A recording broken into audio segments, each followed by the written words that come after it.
It's a question that pops up everywhere in songs, in movies, and in those late night conversations we've all had.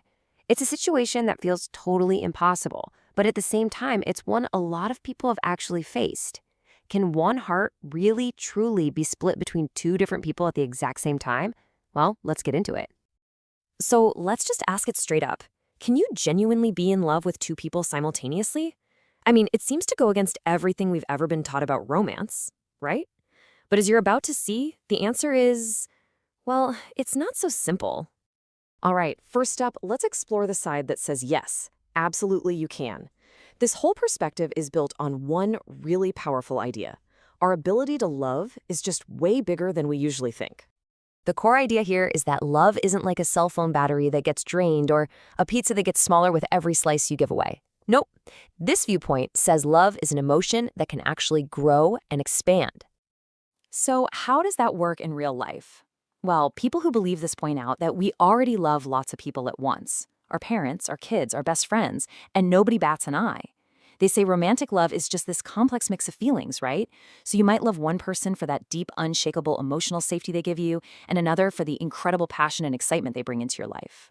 And in some relationships, like polyamory, this isn't even a problem. It's just an honest way to live. This line just cuts right to the heart of it all. Seriously, think about it.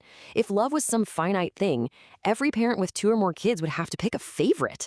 The fact that most don't, well, it suggests our hearts have a whole lot more room than we give them credit for. Okay, but that's just one side of the story. Now let's flip the coin and look at the argument for no. This is the more traditional view, the idea that real, true romantic love has to be exclusive. It just has to be. So this side of the argument draws a really important line in the sand. It says, sure, you can care about a bunch of people, you can be attracted to them, have a deep connection, whatever. But real love, that's something else entirely. It's an investment that demands your full focus to get that true depth. From this point of view, falling for a second person isn't proof that your heart is big. It's a giant red flag that something's missing with the first person.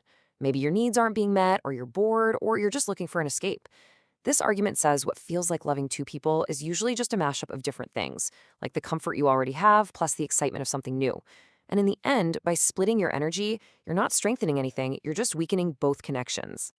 And this idea right here is a direct shot at that whole love is abundant theory. It basically frames the heart as a space that, once it's truly and completely filled by one person, puts up a no vacancy sign. So, what do we have? Two really compelling arguments that are complete opposites. A simple yes or no just feels wrong, doesn't it? That's because real life is almost never that black and white. So now it's time to step into the gray area, where things get a whole lot messier.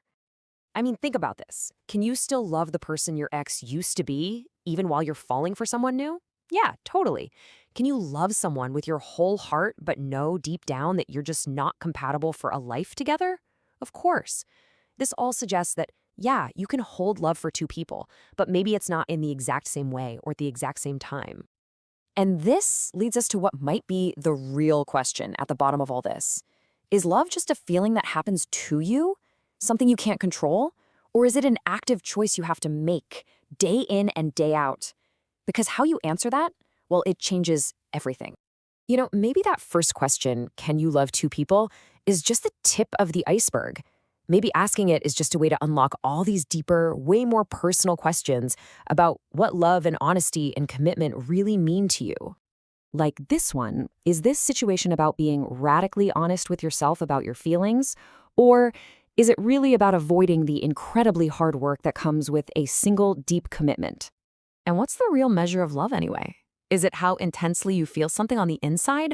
Or is it about the promises you keep and the things you actually do in the real world? Now let's zoom out for a second. Is our whole society's thing with one-on-one love a biological instinct we're all born with? Or is it just a cultural rulebook we've all been taught to follow? And maybe here's the most practical question of all. Let's say you decide you can love two people. Does that mean you should? Where do your responsibilities to other people's feelings fit into all of this?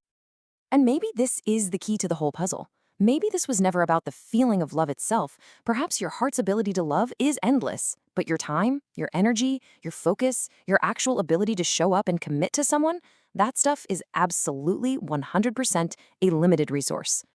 Which leaves us with one last, really provocative question to chew on. Is being open about loving more than one person an act of incredible, brave honesty? Or is it a kind of emotional greed, just wanting to have the best parts of two different people, without ever having to fully commit to either one? The answer to that? Well, that's one you gotta find for yourself.